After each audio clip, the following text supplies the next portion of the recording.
हरे कृष्णा। सभी का स्वागत है। श्रीमद् भागवतम हम कर रहे हैं। पहला स्कंद, पहला अध्याय और श्लोक 5 हो गए हैं। अभी तक जो वृतांत हुआ है पहले वह जानते हैं, उसके बाद हम आगे बढ़ेंगे। सभी शौनक आदि ऋषि बैठे हुए हैं नैमिषारण्यम में। पहले हमने भगवान की वंदना की थी। उसके बाद जो ये ऋषि मुनि बैठे हुए हैं, इन्होंने सूत जी को व्यास आसन प्रदान किया। व्यास आसन जो थोड़ा सा ऊंचाई पे होता है, वहां पर सूत जी बैठे हुए हैं। अब सभी शौनक आदि ऋषि कलयुग के अधर्म के ऊपर चर्चा करते हुए कि लोगों का कल्याण कैसे होगा, उन सब के प्रश्न सूत गोस्वामी जी से पूछने वाले हैं।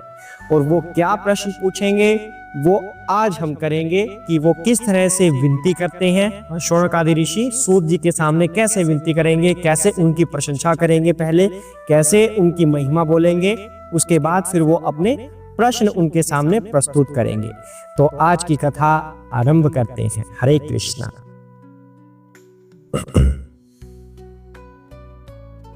ऋषिया ऊचो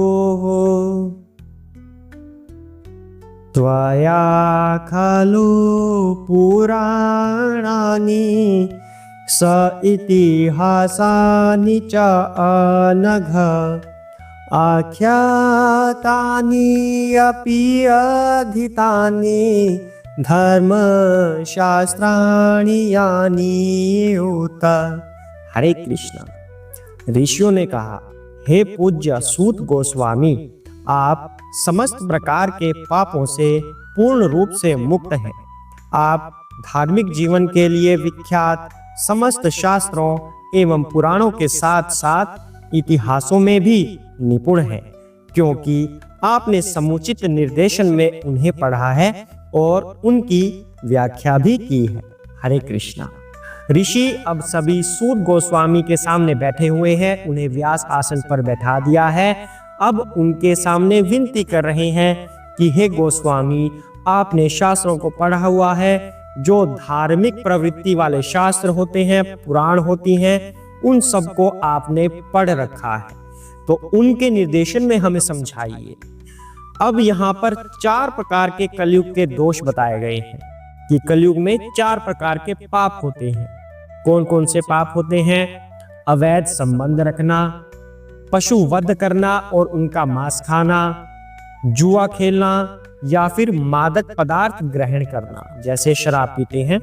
तो ये 4 प्रकार के पाप कलयुग में बताए गए हैं। जो व्यक्ति इन पापों से रहित होता है, व्यास पीठ पर बैठने का अधिकारी वही है। जिसके अंदर इनमें से कोई भी एक पाप हो, उसे व्यास पीठ पर कभी बैठाना नहीं चाहिए।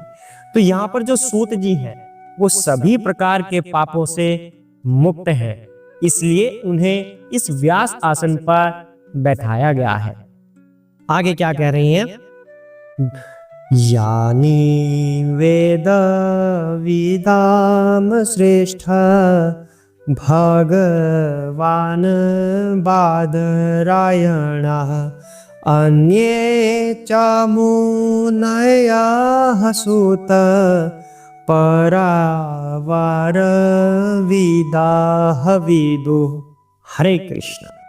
हे सूत गोस्वामी, आप ज्येष्ठतम विद्वान एवं वेदांती होने के कारण ईश्वर के अवतार श्री व्यास देव के ज्ञान से अवगत हैं, और आप उन अन्य मुनियों को भी जानते हैं जो सभी प्रकार के भौतिक तथा आध्यात्मिक ज्ञान में निपुण हैं। हरे कृष्णा। पहले तो ऋषि गणों ने कहा कि आप सभी पापों से भी रहित हैं, आप विद्वान हैं, सभी शास्त्रों को जानते हैं। अब कह रहे हैं कि आप उन मुनियों को भी जानते हैं जो सभी पापों से रहित हैं, जो व्यास जी का ज्ञान जानते हैं। आप भी उस ज्ञान से अवगत हैं। अब यहाँ पर 6 प्रकार के ऋषि मुनि बताए गए हैं। श्रील व्यास देव जी के अतिरिक्त अन्य ऋषिगण जैसे गौतम ऋषि, कणाद ऋषि, कपिल, पतंजलि, जैमिनी तथा अष्टावक्र, ये 6 विभिन्न दार्शनिक प्रणालियों के रचयिता हुए हैं। तो ये 6 नाम यहाँ पर बताने का क्या तात्पर्य है कि आप उन मुनि श्रेष्ठ को भी जानते हैं जो श्रील व्यास देव जी के ज्ञान को भली भांति जानते हैं। आप उन मुनियों से भी अवगत हैं और आप स्वयं भी श्रील व्यास देव के ज्ञान को जानते हैं। वेदांत सूत्र में परम भगवान के बारे में बताया गया है, लेकिन जो दूसरी चिंतन प्रणालियां होती हैं, अन्य दार्शनिक चिंतन प्रणालियां होती हैं, उनमें सभी कारणों के कारण परम ईश्वर के बारे में कोई इतना ज्ञान नहीं दिया हुआ। लेकिन श्रेष्ठ ज्ञानी वही है जो सभी तरह के दार्शनिक प्रणालियों को जानता है। सभी कारणों के कारण परम ईश्वर भगवान श्री कृष्ण के बारे में जिसे पता है, वही व्यास आसन पर बैठने का अधिकारी होता है। इस श्लोक में व्यास देव जी को भगवान की संज्ञा दी गई है। क्यों दी गई है? क्योंकि वे प्रामाणिक शक्त्यावेश अवतार हैं। तो यहाँ पर सूत जी के सामने बैठकर प्रार्थना सभी कर रहे हैं। पहले कहते हैं कि आपके अंदर सारा ज्ञान है, फिर कह रहे हैं कि आप उन ज्ञानी मुनियों को भी जानते हैं जिन्होंने व्यास देव जी का ज्ञान सीखा हुआ है। आगे अब क्या कह रहे हैं?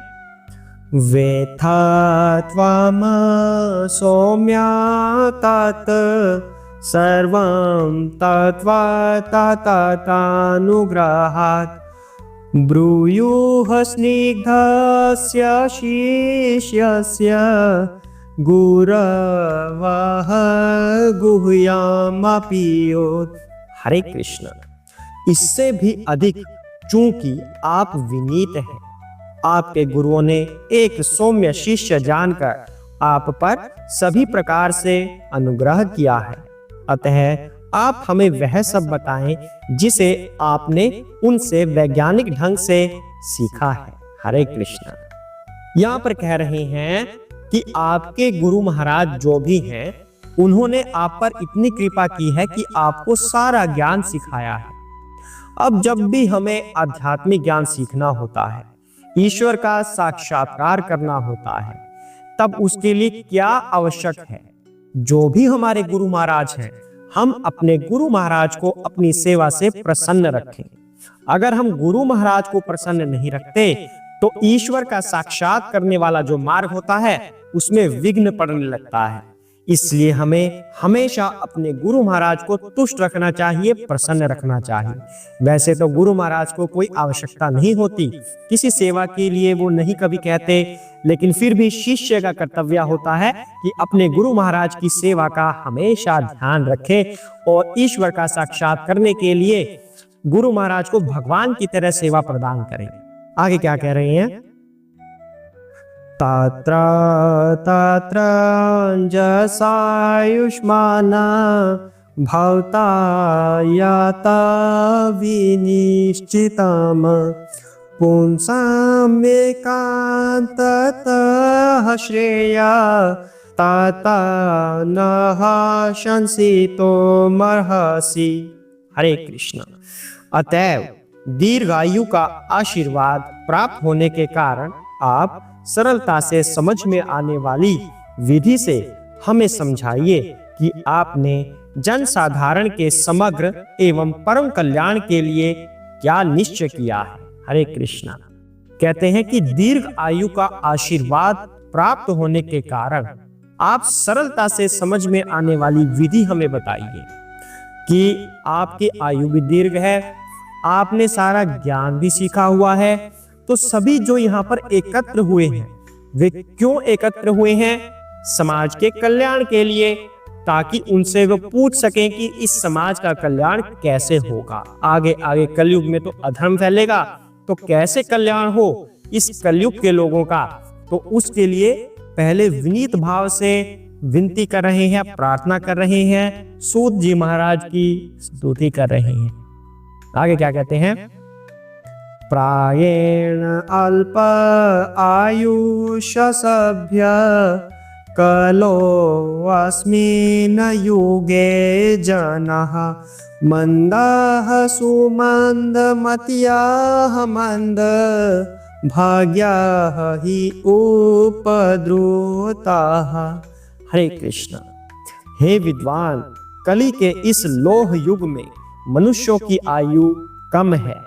वे झगड़ालू, आलसी पथ भ्रष्ट अभागे होते हैं तथा साथ ही साथ सदैव विचलित रहते हैं। हरे कृष्णा।